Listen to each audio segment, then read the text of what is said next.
Tariff front को लेकर अच्छी खबरें आ रही है। राष्ट्रपति डोनाल्ड ट्रंप ने ये घोषणा की है कि यूएसए की वियतनाम के साथ ट्रेड डील हो गई है, जहां पे वियतनाम 20% टैरिफ भरने को तैयार है और ना कि 46% टैरिफ, जैसा कि लिबरेशन डे के दिन अनाउंस हुआ था। अब हम ये देखना चाहेंगे कि क्या भारत के साथ भी ट्रेड डील ऐसे 15 to 18% के रेंज में सेट होती है या नहीं। हमें लगता है कि उथल पुथल देखने को मिल सकती है मार्केट्स में, क्योंकि जापान, कनाडा, मैक्सिको के साथ अब तक ट्रेड नेगोशिएशंस नहीं हो पाए हैं और यूरोपियन यूनियन के साथ भी पेंडिंग ट्रेड डील देखने को मिल रही है। अपने दिन की शुरुआत समझदारी से करें। महत्वपूर्ण खबरें और दुनिया भर के स्टॉक मार्केट्स पर विश्लेषण के लिए इस वीडियो को अंत तक देखना न भूलें। Market trends. Global cues positive. कल के व्यापार में विदेशी संस्थागत निवेशकों ने 1562 करोड़ रुपए के शेयर्स बेचे, जबकि घरेलू संस्थागत निवेशकों ने 3037 करोड़ रुपए के शेयर्स खरीदे। आज बुलिश सेंटीमेंट निफ्टी के लिए देखने को मिल सकते हैं। मार्केट ब्रेथ पॉजिटिव रह सकती है। निफ्टी के टेक्निकल्स फिर भी ओवरबॉट कंडीशन जताते हुए जुलाई महीने के ऑप्शंस डेटा अनुसार निफ्टी की नियर टर्म ट्रेडिंग रेंज 25,000 से 26,000 के बीच हो सकती है। इंडिया विक्स जो कि फेयर इंडेक्स है वो 12.44 लेवल्स पर और नीचे गिर गया। आखिरी बार यूएसडी आईएनआर 29 जुलाई एक्सपायरी के लिए 85.73 लेवल्स पर ऊपर था। निफ्टी का पुट कॉल रेशियो 31 जुलाई एक्सपायरी के लिए 1.20 लेवल्स पर। बैंक निफ्टी का पुट कॉल रेशियो 31 जुलाई एक्सपायरी के लिए 0.96 पर। आज के लिए निफ्टी का आउटलुक। निफ्टी और भारतीय इकोनॉमी एक अच्छे बुलिश सेटअप में नजर आ रही है और इस वजह से हमें लगता है कि बेंचमार्क निफ्टी ऊपर बढ़ सकता है।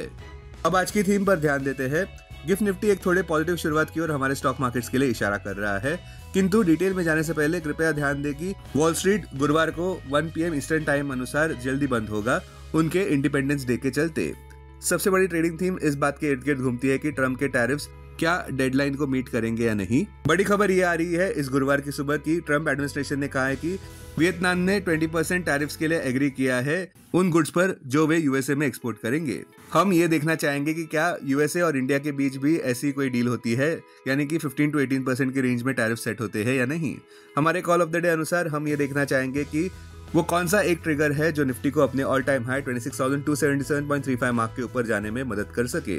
फिलहाल सबका ध्यान US non farm payrolls data पर रहेगा, जो गुरुवार 3 जुलाई को रिलीज होने जा रहा है। अगर नॉन फार्म पेरोल डेटा कमजोरी दिखाता है लेबर मार्केट में, तो उम्मीद ये है कि फेड के डॉविश बेट्स बढ़ जाते हैं और दूसरी ओर कहीं अगर ये डेटा मजबूत आता है तो ऐसा लगता है कि फेडरल रिजर्व केवल सितंबर महीने में ही रेट कट्स करेंगे। बॉटम लाइन, टेक्निकली अगर देखें तो रिस्क की वापसी फिर से होगी अगर निफ्टी 25,221 का अहम सपोर्ट तोड़ देता है, तो तब तक गिरावट पर खरीदारी करना उचित लग रहा है। अब टेक्निकली अगर देखें तो निफ्टी क्लोजिंग प्राइस 25,453, सबसे बड़ा सपोर्ट निफ्टी के लिए 25,221 मार्क पर, इंट्राडे सपोर्ट 25,371 मार्क पर, इमीडिएट रेजिस्टेंस 25,670 मार्क पर।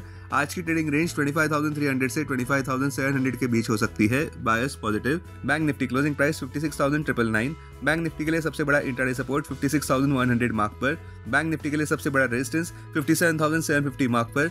बैंक निफ्टी के आज की ट्रेडिंग रेंज 56,500 से 57,500 के बीच हो सकती है। Bias positive. स्टॉक मार्केट खबरों में बुल्स ने पॉज बटन हिट करते हुए कल के व्यापार में सुस्ती जताई, जिस वजह से निफ्टी की पिटाई होती नजर आई। दरअसल निवेशक अब चिंताजनक होते नजर आ रहे हैं भारत और यूएसए के ट्रेड डील को लेकर, खास करके जहां पे जुलाई 9 की डेडलाइन करीब आ रही है। आगे बढ़ते हुए निफ्टी में 25,221 मार्क के नीचे ही भारी गिरावट का दर जताया जा रहा है। स्टॉक स्पेसिफिक खबरों में भारत फोर्ज कल के व्यापार में 2.12% ऊपर बढ़ा, जब उसने एएम इंडिया मैन्युफैक्चरिंग को अक्वायर किया है, जिसकी कुल इक्विटी वैल्यू है ₹746.46 करोड़ की। स्टील स्टॉक्स भी सुर्खियों में थे, जहां पे मिनिस्ट्री ऑफ स्टील ने यह नोट किया कि भारत ही केवल एक मेजर इकोनॉमी है जहां पे स्टील कंजम्पशन 12% के रेट से ऊपर बढ़ रहा है पिछले 3 सालों से। इस वजह से स्टील अथॉरिटी ऑफ इंडिया 3% ऊपर बढ़ा, जबकि टाटा स्टील तो 3.64% से ऊपर बढ़ा। अब डेरिवेटिव्स डेटा डैशबोर्ड पर ध्यान देते हैं। निफ्टी जुलाई futures last traded price 25,540, premium +87।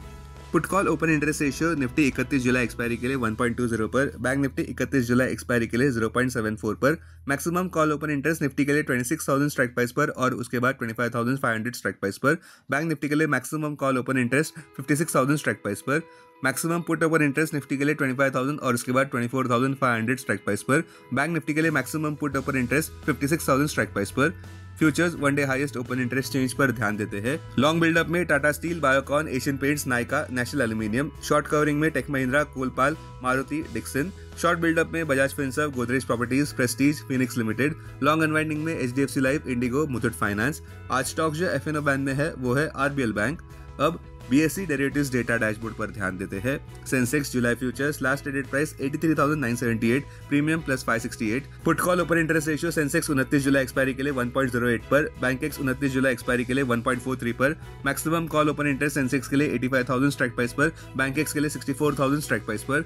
Maximum put open interest Sensex के लिए 83,000 स्ट्राइक प्राइस पर, बैंकेक्स के लिए 64,000 स्ट्राइक प्राइस पर। सेंसेक्स क्लोजिंग प्राइस 83,410, सबसे बड़ा इंट्राडे सपोर्ट सेंसेक्स के लिए 82,700 मार्क पर क्लोजिंग बेसिस अनुसार, इमीडिएट रेजिस्टेंस 84,100 मार्क पर। आज की ट्रेडिंग रेंज 83,000 से 84,000 के बीच हो सकती है। Bias positive. Investments in security markets are subject to market risk. Read all the related documents carefully before investing. This content is purely for information and educational purpose only and in no way to be considered as an advice or recommendation.